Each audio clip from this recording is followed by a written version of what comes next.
ओम नमो भगवते वासुदेवाय नमः। नमस्कार प्रिय भक्तगणों, आप सभी को योगिनी एकादशी की हार्दिक बधाई एवं अनंत शुभकामनाएं। एकादशी का दिन बहुत ही महत्वपूर्ण होता है। प्रत्येक माह के कृष्ण पक्ष और शुक्ल पक्ष की एकादशी तिथि के दिन एकादशी का व्रत धारण किया जाता है। एकादशी का व्रत भगवान विष्णु भगवान श्री कृष्ण को अति प्रिय होता है। सच्ची श्रद्धा के साथ, नियम और निष्ठा के साथ भक्त एकादशी का व्रत धारण करते हैं। इस दौरान भगवान विष्णु, माता लक्ष्मी, भगवान श्री कृष्ण का पूजन करते हैं, नियमों का पालन करते हैं। तो यह एकादशी सभी प्रकार के पापों को नष्ट करने वाली है। जब व्यक्ति के पाप और ताप नष्ट होते हैं, तभी उनके पुण्यों का उदय हो पाता है। उसके बाद ही सांसारिक सुखों की प्राप्ति हो पाती है। एकादशी की तिथि महीने में 2 बार आती है, एक शुक्ल पक्ष में और दूसरी कृष्ण पक्ष में। एकादशी को सबसे शुभ दिनों में से एक माना जाता है और इस दिन भक्त कठोर व्रत का पालन करते हैं। इस व्रत में दशमी तिथि के सूर्यास्त के बाद से अन्न ग्रहण नहीं किया जाता और द्वादशी तिथि को विधि विधान से पूजा करके ही व्रत का पारण शुभ मुहूर्त में किया जाता है। तो दोस्तों, आज की इस वीडियो में हम आषाढ़ मास की योगिनी एकादशी के बारे में बात करेंगे। आज हम आपका कंफ्यूजन दूर करेंगे कि आपको योगिनी एकादशी व्रत कब रखना है, 21 जून या फिर 22 जून को। लेकिन वीडियो को पूरा देखिएगा, तभी आपकी संशय दूर होगा।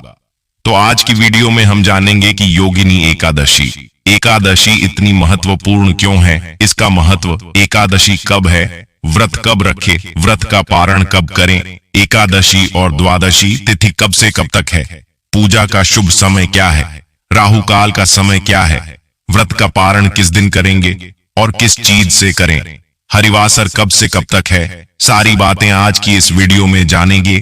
तो आप अंत तक वीडियो में बने रहे। नमस्कार दोस्तों, स्वागत है आप सभी का एक बार फिर से आपके पसंदीदा चैनल हिंदू रिलीजियस टेल्स में। भक्तगणों, वीडियो शुरू करने से पहले एक बार पूरी श्रद्धा के साथ कमेंट सेक्शन में लिखें, जय श्री हरि विष्णु। भगवान हरि की कृपा आप पर सदैव बनी रहेगी और वीडियो को लाइक करके चैनल को सब्सक्राइब अवश्य कर लीजिए। दोस्तों, पूरे वर्ष में 24 एकादशी आती है, लेकिन जिस साल अधिक मास किया पुरुषोत्तम मास आता है, उस साल 2 अधिक एकादशी यानी कुल मिलाकर के 26 एकादशी आती है। प्रत्येक महीने में 2 बार एकादशी आती है, एक कृष्ण पक्ष में, दूसरी शुक्ल पक्ष में। दोनों ही एकादशियों का भिन्न भिन्न महत्व हमारे धर्म ग्रंथों और पुराणों में बताया हुआ है। एकादशी का व्रत भगवान श्री हरि लक्ष्मी नारायण जी का परम प्रिय व्रत है।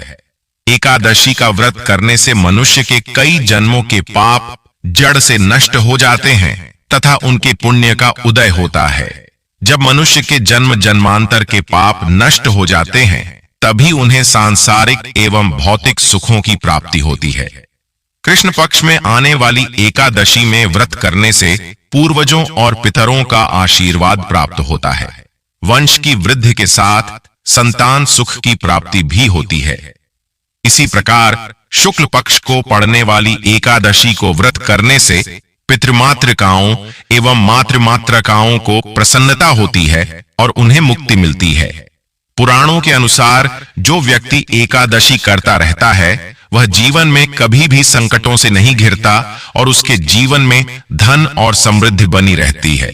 एकादशी व्रत के दिन चावल नहीं खाना चाहिए। इस दिन चावल को जीव के बराबर मानते हैं, क्योंकि शास्त्रों में धार्मिक मान्यता के अनुसार ऐसा माना जाता है कि एक बार महर्षि मेधा ने यज्ञ में आए हुए एक भिक्षु का अपमान किया था, जिसके कारण मां दुर्गा नाराज हो गई और मां दुर्गा को मनाने के लिए महर्षि मेधा ने अपना शरीर त्याग दिया, जमीन में धंस गया। इससे मां दुर्गा प्रसन्न हो गई और महर्षि को आशीर्वाद दिया कि उनके अंग भविष्य में अन्न के रूप में उगेगी।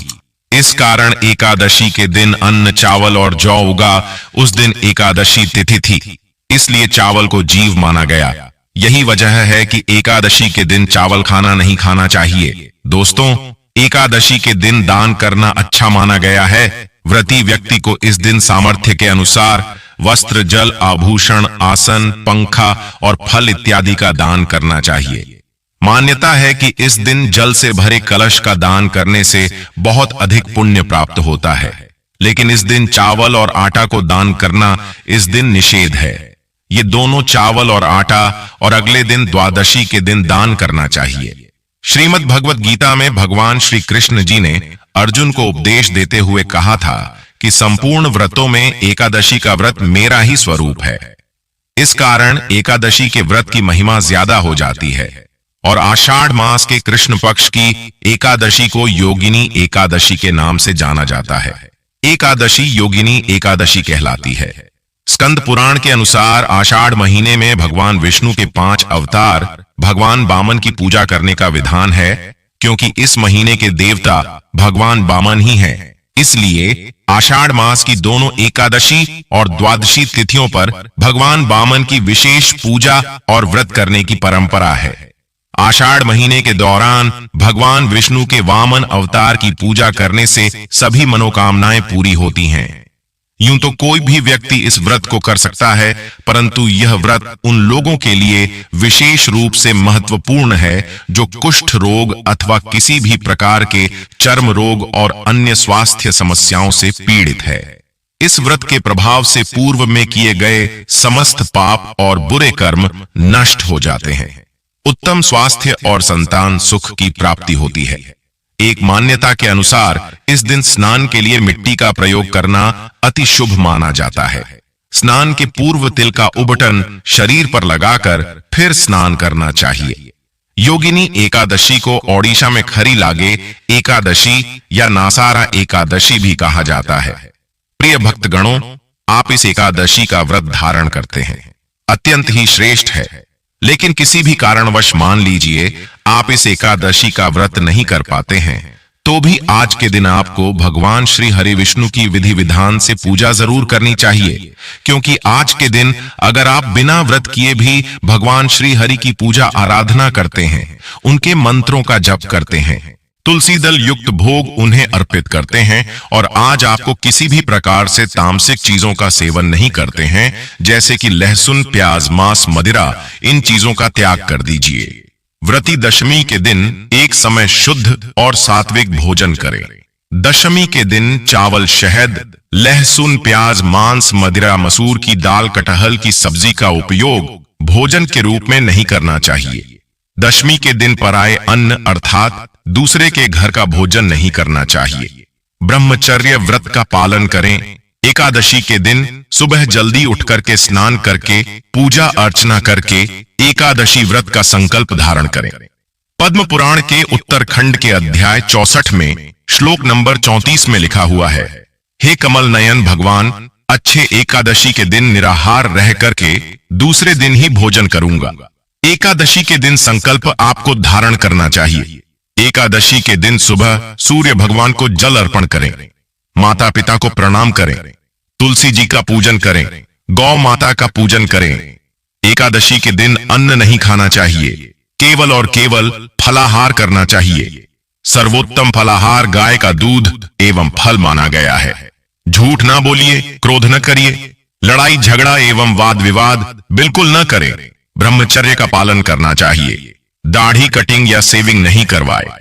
शरीर के अंग के कोई भी बाल काटना या कटवाना वर्जित माना जाता है। नाखून नहीं काटना चाहिए। किसी भी प्राणी का, किसी भी मनुष्य का, किसी भी जीव का अपमान या अनादर न करे। दिन में सोना नहीं चाहिए। रात्रि में जागरण करें। पूजन पाठ करके ब्राह्मण देवता के मुख से ही एकादशी व्रत कथा का श्रवण आपको करना चाहिए। कथा सुनने के बाद ब्राह्मण देवता को यथाशक्ति दक्षिणा अवश्य प्रदान करें और अगले दिन शुभ मुहूर्त में ही एकादशी व्रत का पारण आपको करना चाहिए। पारणा का अर्थ होता है व्रत खोलना या व्रत का समापन करना। एकादशी के दिन आप चाय कॉफी पी सकते हैं, कोई दोष नहीं लगेगा, लेकिन ध्यान रखें आपको इस दिन फलाहार में हल्दी का उपयोग नहीं करना चाहिए। एकादशी के दिन पान नहीं खाना चाहिए। एकादशी के दिन कोई भी अभज भक्षण जैसे लहसुन, प्याज, मांस, मदिरा का उपयोग नहीं करना चाहिए। एकादशी के दिन घर में चावल का उपयोग नहीं करना चाहिए। चावल बनाना भी नहीं चाहिए और चावल खाना भी नहीं चाहिए, और चावल इस दिन पूजा में भी उपयोग नहीं करना चाहिए।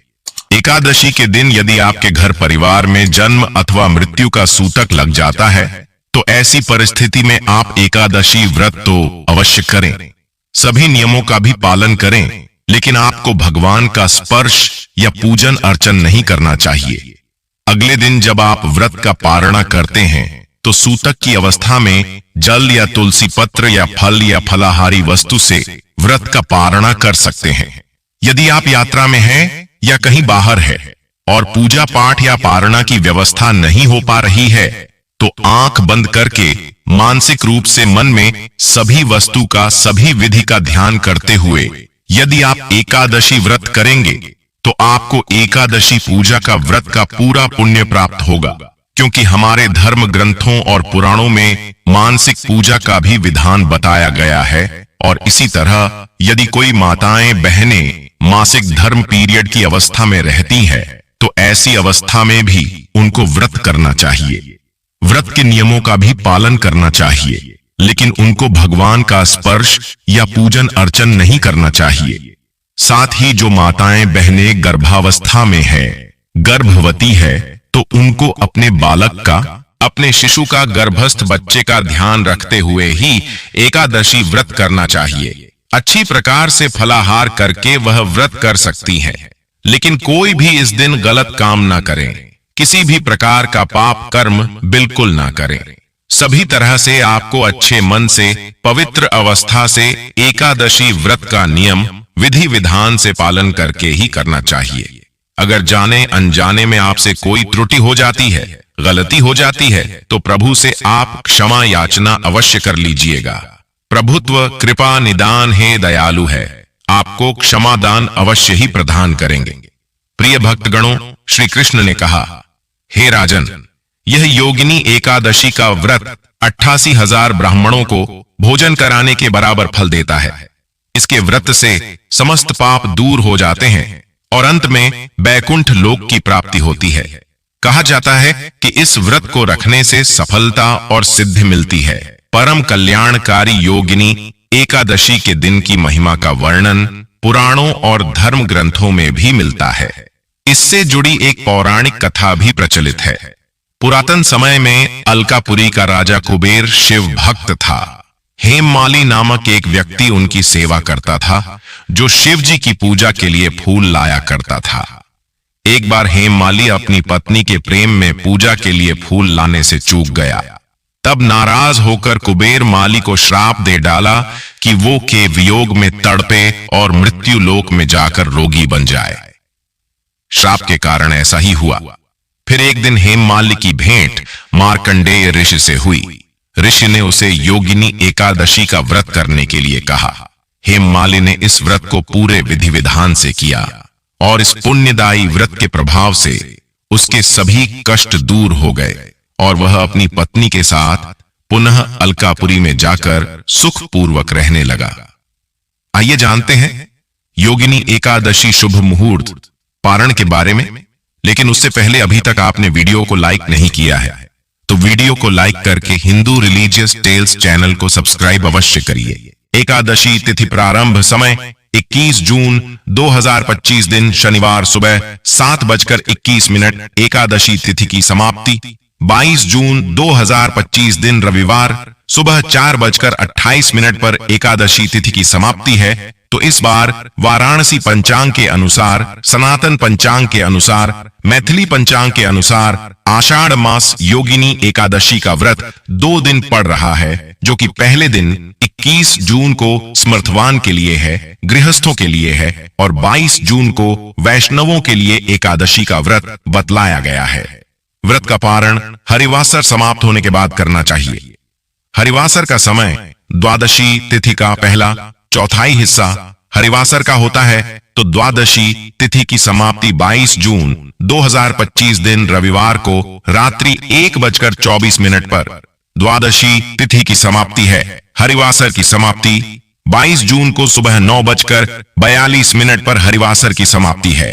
ऐसे में जो भी 21 जून को व्रत भक्तजन धारण करने वाले हैं तो सभी व्रत का पारण 21 जून को धारण करने वाले 22 जून को पारण दोपहर 1:47 से शाम 4:35 तक व्रत का पारण करेंगे। और जो भी 22 जून को व्रत धारण करने वाले हैं वो व्रत का पारण सूर्योदय होने के बाद व्रत का पारण कर सकते हैं। आप जहां भी हो तो अपने जगह के अनुसार सूर्योदय के समय के अनुसार फिर आप सूर्योदय के बाद व्रत का पारण कर सकते हैं। 21 और 22 जून को ब्रह्म मुहूर्त का समय सुबह 4:04 से सुबह 4:44 तक होगा। सूर्योदय का समय सुबह 5:09, सूर्यास्त शाम 6:52 होगा। राहु काल का समय 21 जून को सुबह 8:24 से सुबह 10:17 तक होगा। 22 जून को शाम 5:08 से शाम 6:51 तक होगा। राहु काल समय के दौरान कोई भी शुभ कार्य या नया कार्य नहीं करना चाहिए, इस बात का ध्यान रखें। 21 और 22 जून को प्रातःकाल पूजा का शुभ मुहूर्त सुबह 4:24 से सुबह 5:24 तक होगा। शाम का पूजा मुहूर्त शाम 7:22 से रात्रि 8:22 तक होगा। अमृत काल का समय 21 जून को दोपहर 1:12 से दोपहर 2:41 तक होगा। अभिजीत मुहूर्त का समय सुबह 11:55 से दोपहर 12:51 तक होगा। विजय मुहूर्त का समय दोपहर 2:43 से दोपहर 3:39 तक होगा। 21 जून को नक्षत्र अश्विनी होगा शाम 7:50 तक, उसके बाद भरणी नक्षत्र होगा। अगले दिन शाम 5:38 तक रहेगा। उसके आगे कृतिका नक्षत्र होगा। 21 जून को योग अतिगंड होगा रात्रि 8:29 तक। उसके बाद सुकर्मा योग जो कि अगले दिन शाम 4:57 तक रहेगा। उसके बाद धति योग होगा। 22 जून को त्रिपुष्कर योग बन रहा है जो कि शाम 5:38 से रात्रि 1:21 तक होगा।